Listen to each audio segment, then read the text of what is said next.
လက်ရှိကျွန်တော် iPhone စကန်ဝယ်ကန်ဖြစ်နေတယ် iPhone စကန်ဝယ်ကန်ပထမနေ့မှာ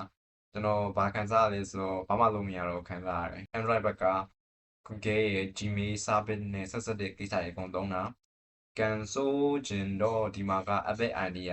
အကြောင်းကြောင့်ဖွင့်လို့မရဘူးဖြစ်နေတယ်ဖွင့်လို့မယ်ဆိုလို့ရှင်တော့ Safari ကိုသွား Safari ကိုသွား Safari ကိုသွားပြီး YouTube ဆိုပြီးကြည့်လိုက်လို့ရတယ်ပေါ့နော် best day နည်းနည်းuncompatible ဖြစ်နေအောင်ပဲဒါပေမဲ့တစ်ခုကောင်းတာက Chrome လောက်တော့သူက download ဆရာကိုဖြတ်မပြဘူးပေါ့နော်ဖြတ်မပြတော့line ကောင်းနဲ့ download ဆရာလို့ရတယ်ဆိုတော့ကျွန်တော် music တစ်ခုပြီးလို့ရှိရင် movie တစ်ခုကို down ပြီးတော့ကြည့်ရမယ်ဥစ္စာလည်းကျွန်တော်တိတ်သုံးလို့မရဘူးဒါပေမဲ့ Wi-Fi ရှိနေတော့ internet service နဲ့ပတ်သက်တာအကုန်ရလိမ့်မယ် Wi-Fi မရဘူးဆိုလို့ရှိရင်တော့နေ့20 30တော့ကြာတော့ဒီနေ့စပြီးကြုံတာဘာကြုံလာလဲဆိုတော့ဒီ camera ကသူကခဏကျွန်တော် cross X တနည်းအားဖြင့် iPhone 10ကိုဝယ်ရဒီ camera app ကလို့ခဏerror တက်နေစကန်ကြောင့်ပဲဖြစ်တာလားဒါမှမဟုတ်ရှင်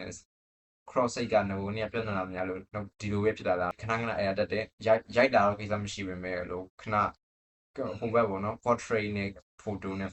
video နဲ့အဲ့လို mode ကလေးပြောင်းတဲ့အချိန်မှာရက်သွားတယ်ကျွန်တော်တို့လက်ရှိမှာ iPhone camera လည်းနည်းနည်း contrast တွေအများများနေလို့ခံစားရတယ်ပေါ့နော်ဒါကဟိုပြင်တဲ့လူကြောင့်ဖြစ်လာတာတော့ပြင်တဲ့လူကြောင့်ဖြစ်ကောင်းဖြစ်နိုင်တယ်ဆိုပေမဲ့ဟို square mode မှာရိုက်ပြီးလို့ရှိရင် previous ပုံစံလေးထားလိုက်လို့ရှိရင်တော့ကြည့်ပြီးရှုလို့ပုံလေးရတယ် contrast လည်းတိတ်မများဘူးဒီ social media ပေါ်မှာလည်းတိတ်မကောင်းတဲ့ပုံလေးပေါ့နော်ကျန်တဲ့ဥစ္စာတွေမှာ note လေးနည်းနည်းမှတ်တာရှိမယ်ဒါတော့ပဲရှိအောင်ပေါ့နော်အဲ့လိုဆို Apple ID မရှိလို့ရှိရင် iPhone ကင်မယ်အလကားပုံစံဖြစ်မှာပေါ့နော်အဲ့လိုဆို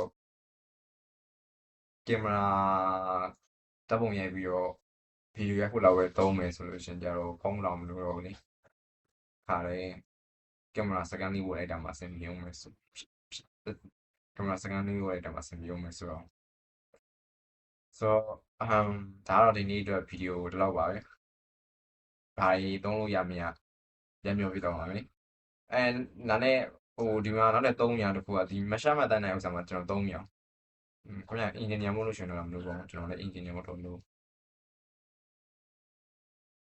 ပြီးတော့ဒီ iPhone Cross 10မှာဘာကြံသေးလဲဆိုတော့ iTunes Store ဆိုတာလေးကြံသေးတယ်ဒါပေမဲ့အဲ့ဒီဥစ္စာက MacBook Air ကနေကသူက iTunes ကတိတ်သုံးလို့မရတော့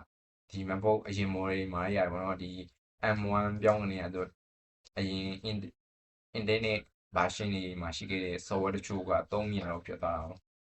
အဲ့လိုပုံစံမျိုးလေးတော့တတိနေနဲ့ထားပေး3秒ဖြစ်သွားတယ်ပေါ့နော်ဆိုတော့လက်ရှိမှာဘာသဘောကျလဲဆိုတော့ look လေးကိုသဘောကျနေရပေါ့နော် look လေးကိုသဘောကျနေပြီးတော့ look လေးကိုပဲကြည့်နေရတာပေါ့နော်အလားပဲကြည့်လို့ရတယ်ဘာမှ visualize သုံးလို့မရဖြစ်နေကြ